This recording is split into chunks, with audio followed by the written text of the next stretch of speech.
ఆర్మూర్ నియోజకవర్గం అధ్యక్ష, అక్కడ నందిపేట అనే మండలం ఉంది అధ్యక్ష.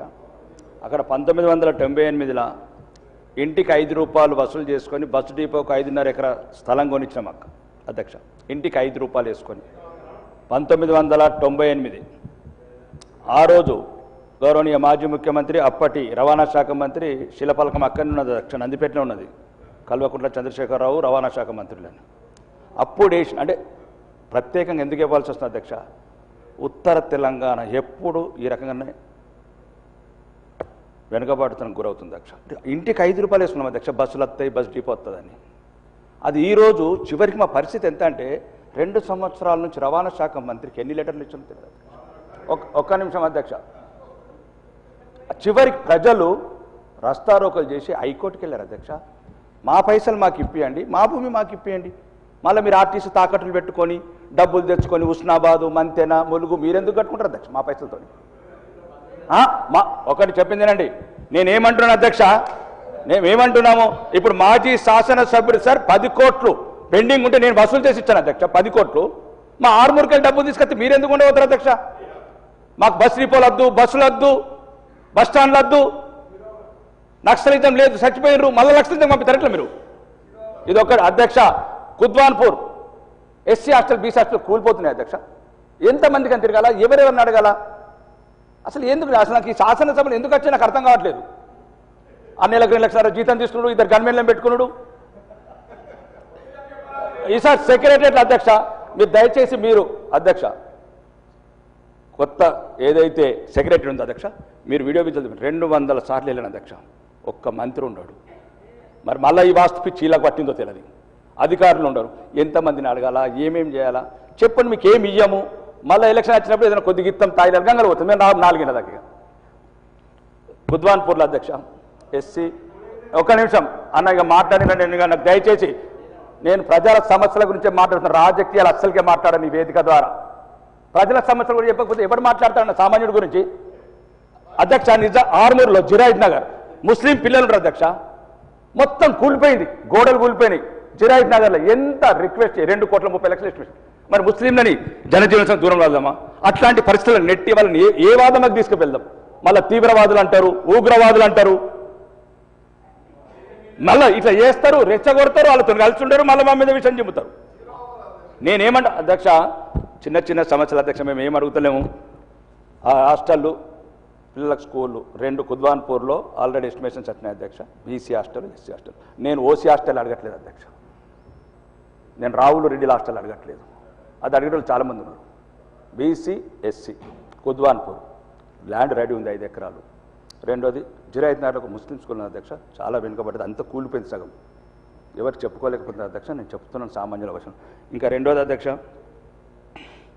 ఈ స్కూల్స్లో శ్రీధర్ బాబు గారు నోటు చేసుకున్నారు అధ్యక్ష. ఎన్నిసార్లు నోటు చేసుకున్నారు అర్థమవుతుంది. ప్రతి ఒక్కరు నోటు చేసుకున్నారు. 2 సంవత్సరాల నుంచి నోట్ అయింది. ఆ నోట్ ఎక్కడ ఉందో తెలుస్తుంది, మాకేం అర్థం. మేమేమన్నాం అధ్యక్ష, ఆ రోజు మొత్తం స్కూళ్ళతో సహా చెప్పాను అధ్యక్ష. నేను విద్య గురించి మాట్లాడుతున్నాను అధ్యక్ష. 125 స్కూళ్ళలో ఎటువంటి మౌలిక వసతులు లేవు అధ్యక్ష. మళ్ళా మన కమటం అనే ఊరిపోతే 10th క్లాస్ చదివే అమ్మాయిలు అధ్యక్ష. ప్రిన్సిపల్ వచ్చి చెప్తున్నది ఆ టీచర్, హెడ్ మాస్టరు, బాత్రూమ్ లేదు సార్, ఏదైనా చేయండి. ఎక్కడికే చేస్తాం సార్? ఎవరికి చెప్పాలా, ఏమని చెప్పాలా చెప్పండి? ఇదే అయిపోయి మాకున్నదే 4-5 రోజులు పెట్టినరు. ఇక 2 సార్లు మాట్లాడాలి, మళ్ళీ మీరు దొరకరు లేనరు. అప్పుడేమో నోటు చేసుకున్నాడు, నోటెడ్ అన్నాడు, 20 కోట్లు. మీరు ప్రత్యేక కమిటీని పంపించారు అధ్యక్ష. రాగండి, ఇంటిగ్రేటెడ్ సంగతి తర్వాత చెప్తుండే రాగండి అధ్యక్ష. అదొకటి. మౌలిక వసతులు ఇంతకుముందు శ్రీధర్ బాబు గారు అండ్ ఒకసారి కోమటిరెడ్డి వెంకయ్య గారు నోటెడ్ చేసుకున్న అధ్యక్ష. 2 సంవత్సరాలు నోటెడ్ ఫైల్ ఎక్కడ ఉన్నదో జర వెతుకుమనండి అధ్యక్ష, కొద్దిగా డబ్బులు కేటాయించమనండి.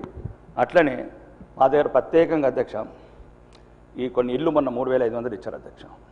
కొద్ది వరకు సరిపోయినాయి అధ్యక్ష.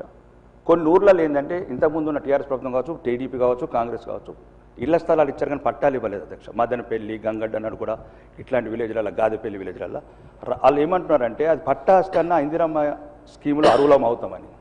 కాబట్టి దయచేసి కలెక్టర్ గారికి మీ ద్వారా మంత్రికి చెప్పడం ఏంటంటే, కలెక్టర్లకు ఆర్డర్స్ ఇచ్చి ఎక్కడైతే 10-15 సంవత్సరాల కింద ప్లాట్లు ఇచ్చి వాళ్ళకి పట్టాలు ఇవ్వలేదో, పట్టాలు ఇస్తే వాళ్ళకు కూడా ఒక గూడు వస్తుంది అధ్యక్ష.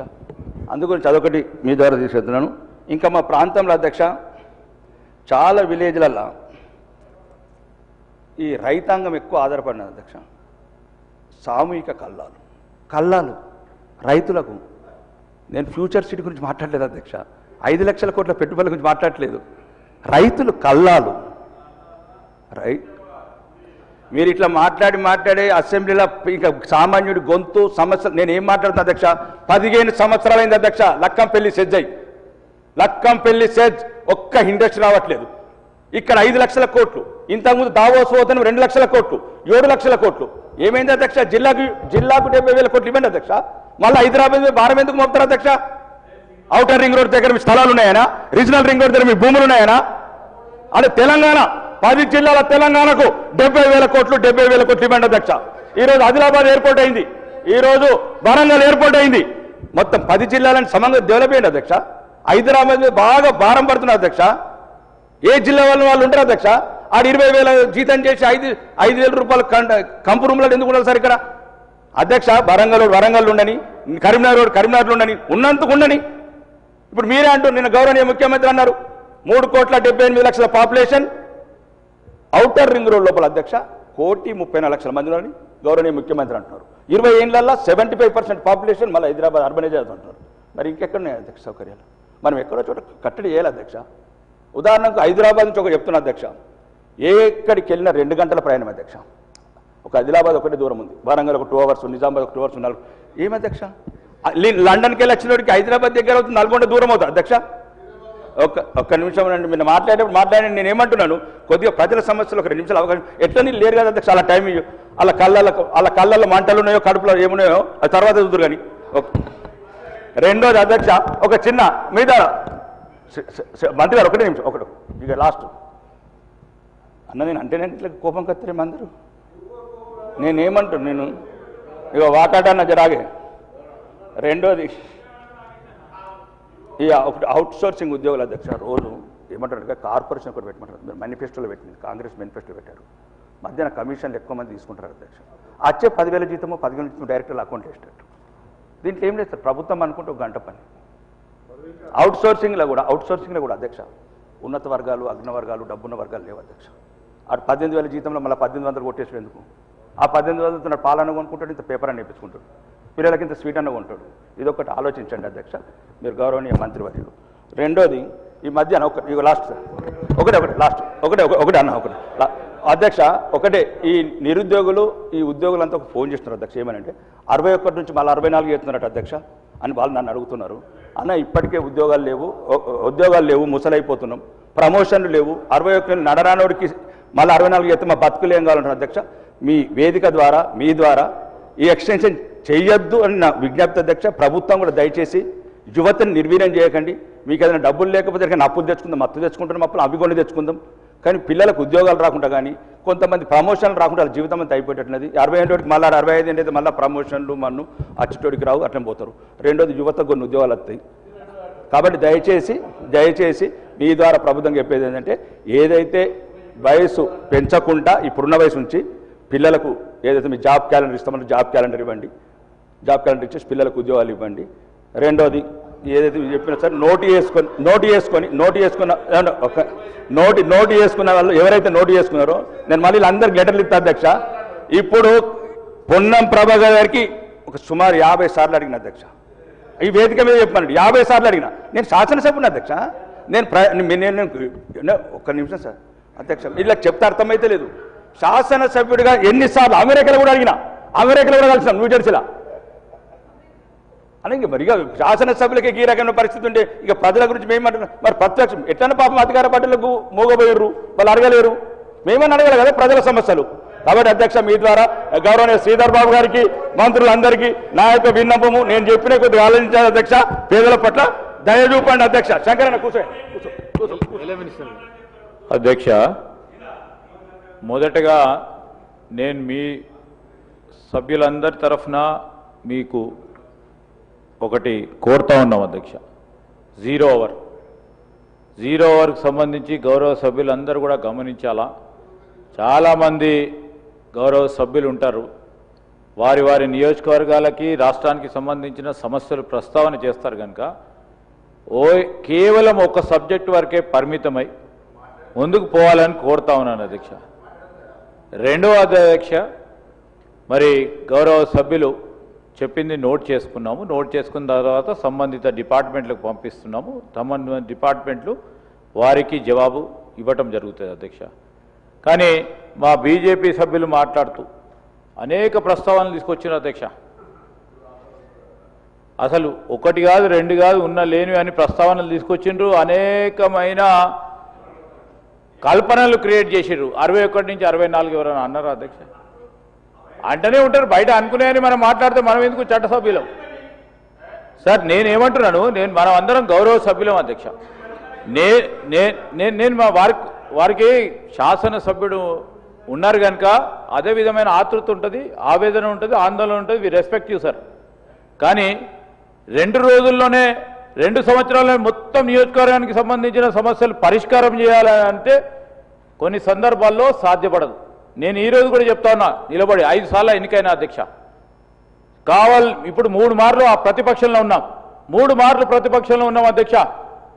ఒక 10 లక్షల గురించి 5 సంవత్సరాలు తిరిగిన పరిస్థితులు ఉండే. ఈరోజు మీరు అడగకుండానే ముఖ్యమంత్రి గారి నాయకత్వంలో మీ పనులను చేయడానికి మేము ముందు నిలబడ్డాం. నేనేమంటున్నాను అధ్యక్ష, రెండోది మీరు చెప్పిండ్రు, ప్రస్తావన చేసిండ్రు, బస్ స్టాప్ గురించి ప్రస్తావన చేసిండ్రు. తప్పకుండా గౌరవ మంత్రి గారు ఉన్న నిధులతోని ఎప్పుడు ఏ విధంగా చేయాలనో ప్రస్తావన తీసుకొచ్చి దానికి ముందుకు తీసుకెళ్తాం. ఇంకోటి అధ్యక్ష, ఈరోజు 5 లక్షలు కానీ 2 లక్షలు కానీ పెట్టుబడులకు సంబంధించి నేను గౌరవ సభ్యులు అందరికీ కూడా తెలియజేస్తా ఉన్నాను. చాలామంది కూడా అడుగుతూ ఉంటారు అధ్యక్ష, మా నియోజకవర్గానికి ఆ పెట్టుబడి రావచ్చు కదా. మా చేతిలో ఉండదు సార్ అది.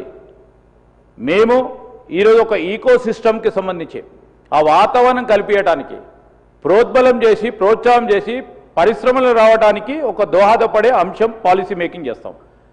ఫలానా మీరే పెద్ద ఇండస్ట్రియలిస్ట్, మీరు పెద్ద వాణిజ్య వ్యాపారవేత్త, నేను అడుగుతా ఉన్నాను మా మంత్రికి వచ్చి మీరు పెట్టండి అని. పెట్టరు కదా.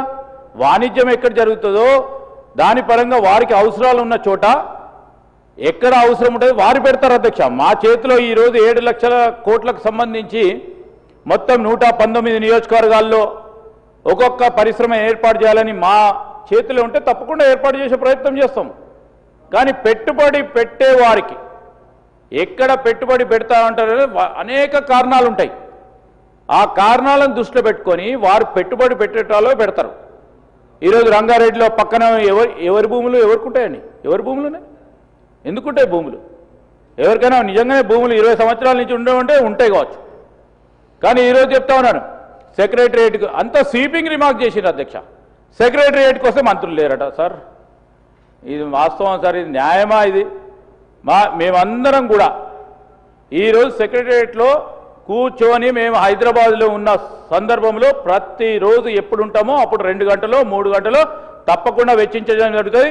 మీకు సంబంధించిన మీ తోటి శాసనసభ్యులు అడగండి, మా సహచార మంత్రివర్గులు కానీ ఈరోజు ముఖ్యమంత్రి గారు కూడా సచివాలయంలో ఉండటం జరుగుతుంది. ఆయన ఆందోళనతో ఆవేదనతో మాట్లాడుతూ ఉన్నారు అధ్యక్ష, మీ పనులు చేయాలని. తప్పకుండా ఒకటి తర్వాత ఒకటి చేసే ప్రయత్నం చేస్తాం, ముందుకు తీసుకెళ్తాం. ఈరోజు అంటే నేను ఎందుకు చెప్తా ఉన్నా అంటే ఆయనకు ఆందోళన ఉన్న పనులు అయితే లేవు అనే ఆందోళన ఉంది. నేను మా మహేశ్వర్ రెడ్డి బీజేపీ నాయకులు అడుగుతా ఉన్నాం, కేంద్రంలో మీ ప్రభుత్వం ఉంది, నిధులు కొద్దిగా ఎక్కువ తీసుకురండి, మేము ఎక్కువ ఇచ్చే కార్యక్రమం చేస్తాం. పెద్ద ఎత్తున బీజేపీకి సంబంధించి పెద్ద నిధులు తీసుకొచ్చే కార్యక్రమం చేస్తే ఇంకా పెద్ద ఎత్తున వారికి కూడా ఇచ్చే అవకాశం ఉంటుందని మీ ద్వారా గౌరవ సభ్యులకు తెలియజేస్తా ఉన్నాం. శ్రీ అక్బరుద్దీన్ ఓవైసీ.